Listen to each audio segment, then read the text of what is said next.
नमस्कार दोस्तों, दमयंती क्लासेस में मैं दिव्या एक बार फिर से आपका बहुत स्वागत कर रही हूँ। और आज की क्लास में हम करंट अफेयर्स के कुछ इम्पॉर्टेंट क्वेश्चंस देखने वाले हैं जो आपके कॉम्पिटिटिव एग्ज़ाम्स में बहुत महत्वपूर्ण हो सकते हैं। तो स्टार्ट करते हैं हम लोग। पहला क्वेश्चन मैंने लिया है कि फरवरी 2025 में दिल्ली की मुख्यमंत्री कौन बनी है। ठीक है, तो दिल्ली की वर्तमान मुख्यमंत्री रेखा गुप्ता हैं। ठीक है, ये क्वेश्चन इसलिए इम्पोर्टेंट है क्योंकि 27 साल बाद दिल्ली में भारतीय जनता पार्टी बीजेपी की सरकार आई है। तो ये क्वेश्चन इम्पोर्टेंट है कि दिल्ली की मुख्यमंत्री कौन बनी है, तो वो रेखा गुप्ता बनी है। ठीक है, नेक्स्ट हमारा क्वेश्चन है कि भारत के मुख्य आर्थिक सलाहकार कौन है। ठीक है, तो अभी वर्तमान में भारत के मुख्य सलाहकार वेंकट रमन अनंत नागेश्वरन ही हैं। ठीक है, इनका कार्यकाल 2025 में पूरा हो रहा था, लेकिन इनके कार्यकाल को 2 वर्षों के लिए बढ़ा दिया गया है। कितने वर्षों के लिए? 2 वर्षों के लिए बढ़ा दिया गया है। और ये अभी 31 मार्च 2027 तक इस पद पर बने रहेंगे। ठीक है, तो क्योंकि ये रिटायर होने वाले थे लेकिन इनके कार्यकाल को बढ़ा दिया गया है, तो ये क्वेश्चन इंपॉर्टेंट हो सकता है, आपसे पूछ सकता है कि chief economic adviser of India कौन है। ठीक है, तो हमारा आंसर क्या होगा? वेंकट रमन अनंत नागेश्वरन। ठीक है,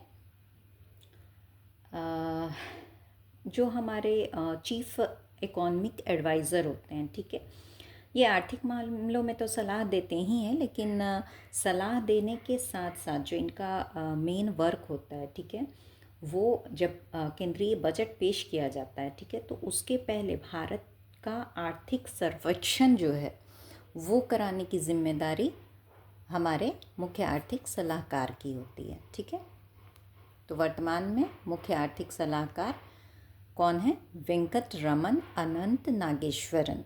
ठीक है, नेक्स्ट हम देखते हैं प्रधानमंत्री ने सोनमर्ग टनल का उद्घाटन कहाँ किया है। ठीक है, ये आपका क्वेश्चन बहुत इम्पोर्टेंट है, हो सकता है आपके कॉम्पिटिटिव एग्ज़ाम में बिल्कुल पूछा जा सकता है। ठीक है, तो जो हमारा सोनमर्ग, ठीक है, सोनमर्ग या इसको जेट टनल भी, ठीक है, जेट टनल, ठीक है, इसका दूसरा नाम है जेट टनल। ठीक है, तो सोनमर्ग टनल पूछे या जेट टनल पूछे, टनल जो मतलब सुरंग होता है, ठीक है, तो ये दोनों नाम अगर रहेगा, ठीक है, तो हम लोग क्या पिक करेंगे? जम्मू कश्मीर। ठीक है, इसका उद्घाटन प्रधानमंत्री नरेंद्र मोदी ने जम्मू कश्मीर में किया है, जम्मू कश्मीर में किया है। ठीक है, जम्मू कश्मीर के गंदेरबल ज़िले से, ठीक है, जम्मू कश्मीर का जो गंदेरबल ज़िला है उसके गगनगीर से, ठीक है, और सोनमर्ग को ये सुरंग, ये एक सड़क सुरंग है, 6.5 किलोमीटर लंबी ये सड़क सुरंग है। ये गंदेरबल ज़िले में गगनगीर और सोनमर्ग को जोड़ती है। ठीक है, इस टनल को क्यों बनाया गया है? क्योंकि भारी बर्फबारी में इन दोनों जगहों का जो यातायात था वो बाधित हो जाता था। ठीक है, ऐसे भी गगनगीर और सोनमर्ग, गगनगीर से सोनमर्ग या सोनमर्ग से गगनगीर जाने में घंटों का जो समय लगता था वो अब सिर्फ 15 मिनट का रह गया है। ठीक है, इस जेट टनल के बाद अब 15 मिनट में वहाँ पर पहुँचा जा सकता है। ठीक है, तो जम्मू कश्मीर में प्रधानमंत्री नरेंद्र मोदी द्वारा जिस टनल या सड़क सुरंग का उद्घाटन हुआ है उसका नाम है सोनमर्ग टनल या जेट टनल। ठीक है, 6.5 किलोमीटर लंबी ये सड़क सुरंग है। अब 15 मिनट में ये दोनों जगह कनेक्ट हो जाता है। ठीक है, नेक्स्ट हम देखते हैं हमारा क्वेश्चन, भारत के मुख्य निर्वाचन आयुक्त कौन है। ठीक है, तो भारत के जो मुख्य निर्वाचन आयुक्त अभी बने हैं वो हैं ज्ञानेश कुमार। ठीक है, इनकी नियुक्ति राष्ट्रपति के द्वारा होती है। कार्यकाल इनका 6 वर्ष का होता है या 65 वर्ष का, जो भी पहले पूरा हो जाए। ठीक है, अगर 65 वर्ष की आयु 2 वर्ष बाद ही नियुक्ति के पूरी हो जाती है तो ये रिटायर हो जाएंगे, या आगे प्रोसेस है, अगर राष्ट्रपति बनाए रखना चाहें तो उनकी मर्ज़ी। मतलब जो मुख्य निर्वाचन आयुक्त होते हैं उनका निर्वाचन जो है राष्ट्रपति के द्वारा होता है। ठीक है, वर्तमान में ये ज्ञानेश कुमार हैं। 18 फरवरी को इन्होंने अपना पदभार ग्रहण किया है। ठीक है, इन्होंने राजीव कुमार के स्थान पर इनसे पहले, ज्ञानेश कुमार के पहले राजीव कुमार इस पद पर थे, उनका स्थान ग्रहण किया है। और निर्वाचन आयोग का जो गठन है वो 25 जनवरी 1950 को हुआ था। और 2011 से 25 जनवरी को हम लोग राष्ट्रीय मतदाता दिवस के रूप में मनाते हैं। जब मैंने इम्पॉर्टेंट डेज ऑफ जनवरी आपके साथ डिस्कस किया था तो उसमें मैंने आपको ये बात क्लियर कर दी थी, ठीक है। और जो इसके पहले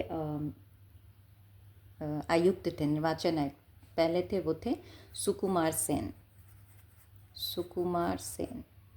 ऐसे क्वेश्चन सब बहुत तो नहीं पूछे जाते हैं, पर हमें जानकारी रखनी चाहिए कि हमारे प्रथम निर्वाचन आयुक्त कौन थे। तो वो थे सुकुमार सेन। अभी जो हैं वो हैं ज्ञानेश कुमार। इन्होंने राजीव कुमार के जगह पे अपना पदभार ग्रहण किया है, ठीक है।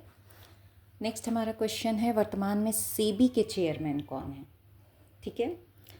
सेबी के चेयरमैन अभी तुहीन कांत पांडे हैं, ठीक है। ये भी आपका इम्पोर्टेंट क्वेश्चन हो सकता है क्योंकि सेबी में कुछ विवाद चल रहे थे। जो पहली महिला जो चेयरमैन बनी थी, भारत की पहली महिला चेयरमैन जो बनी थी इस सेबी की, ठीक है, वो थी माधवी पुरी बुच, ठीक है। नाम याद रखेंगे, माधवी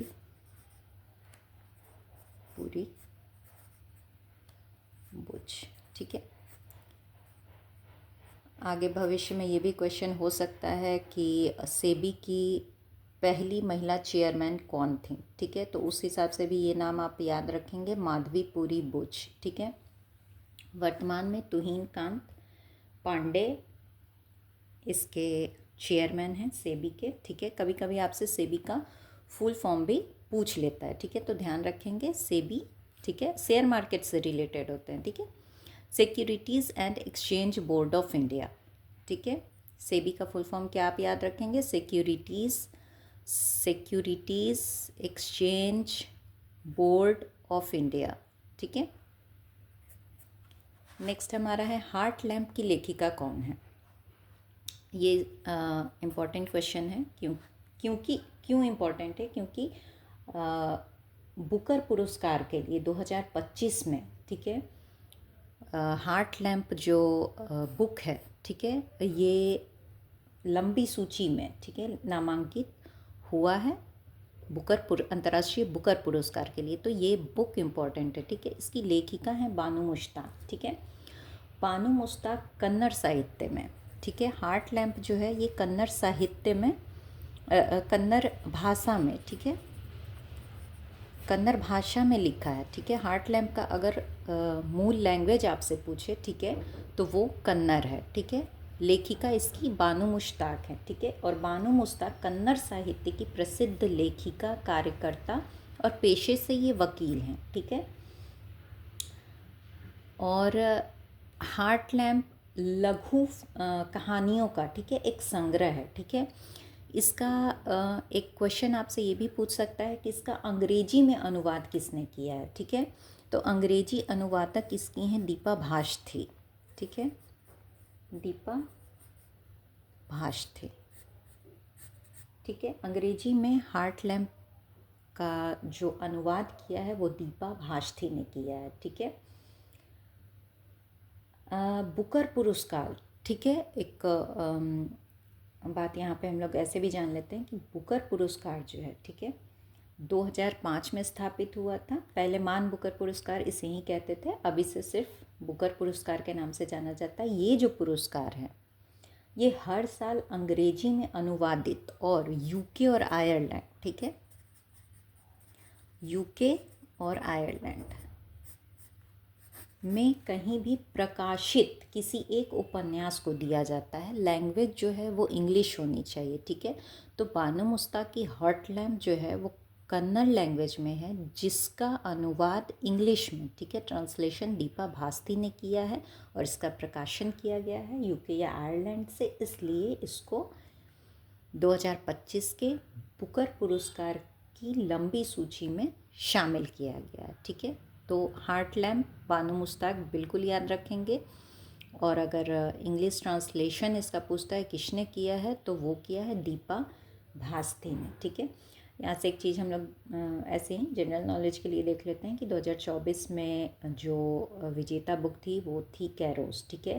कैरोस जेनी एरपिन बेक ने लिखी थी, ठीक है। और इसके जो अनुवादक थे इंग्लिश में वो थे माइकल हॉफमैन, ठीक है। तो अब हम लोग आगे बढ़ते हैं। ये आप लोग ज़रूर ध्यान रखिएगा, अंग्रेजी अनुवादक दीपा भास्ती हैं हार्ट लैम्प की, ठीक है। और जो रियल लेखिका इसकी हैं वो हैं बानो मुश्ताक, ठीक है। नेक्स्ट हमारा है केंद्रीय रिजर्व पुलिस बल के महानिदेशक कौन बने हैं, ठीक है। नई नियुक्तियां हुई हैं तो हमें थोड़ा ये सब चीज़ें ध्यान रखनी होंगी, क्योंकि ये सब क्वेश्चन इम्पॉर्टेंट हैं, बिल्कुल पूछे जा सकते हैं, ठीक है। तो जो सीआरपीएफ, ठीक है, सीआरपीएफ केंद्रीय रिजर्व पुलिस बल, ठीक है, central reserve police force, CRPF, ठीक है। इसके जो महानिदेशक हैं वो अभी बने हैं ज्ञानेंद्र प्रताप सिंह, ठीक है। अभी वर्तमान में ज्ञानेंद्र प्रताप सिंह हैं, इन्होंने अनीश दयाल सिंह की जगह ली है, ठीक है। केंद्रीय रिजर्व पुलिस के नए महानिदेशक बने हैं ज्ञानेंद्र प्रताप सिंह, ठीक है। इसका मुख्यालय नई दिल्ली में है, ठीक है। मुख्यालय न्यू दिल्ली में है। इसका जो गठन है केंद्रीय रिजर्व पुलिस बल का, ठीक है, ये 27 जुलाई 1939 में, ठीक है, 27 जुलाई 1939 में क्राउन रिप्रेजेंटेटिव पुलिस के रूप में हुआ था, ठीक है। और स्वतंत्रता के बाद 28 दिसंबर 1949 को, ठीक है, 28 दिसंबर 1949 को इसको सीआरपीएफ में बदल दिया गया, ठीक है। नेक्स्ट हमारा है जर्मनी के नए चांसलर कौन बने हैं, ठीक है। बिल्कुल इम्पॉर्टेंट क्वेश्चन है ये, ठीक है। तो जर्मनी के नए चांसलर बने हैं फ्रेडरिक मर्ज, ठीक है। फ्रेडरिक मर्ज जर्मनी के नए चांसलर बने हैं। इन्होंने ओलाफ स्कोल्स, ठीक है, सॉरी ओलाफ है का ओलाफ स्कोल्स, ठीक है, इनकी जगह ली है, ठीक है। जर्मनी के ओलाफ स्कोल्स जो चांसलर थे उनकी जगह नए बने हैं अभी फ्रेडरिक मर्ज, ठीक है। और जो अभी प्रथम जर्मनी के प्रथम चांसलर थे वो थे ऑटो वॉन बिस्मार्क, ठीक है। बिस्मार्क बहुत फेमस हैं, ठीक है। हिस्ट्री के क्लासेस में कभी अगर डिस्कस हुआ तो बिस्मार्क, ठीक है, जर्मनी के पहले चांसलर थे बिस्मार्क, ठीक है। तो ये हमारे कुछ इम्पोर्टेंट जनरल नॉलेज के क्वेश्चंस हैं, इसको आप लोग ज़रूर पेन डाउन ज़रूर किया कीजिए, ठीक है।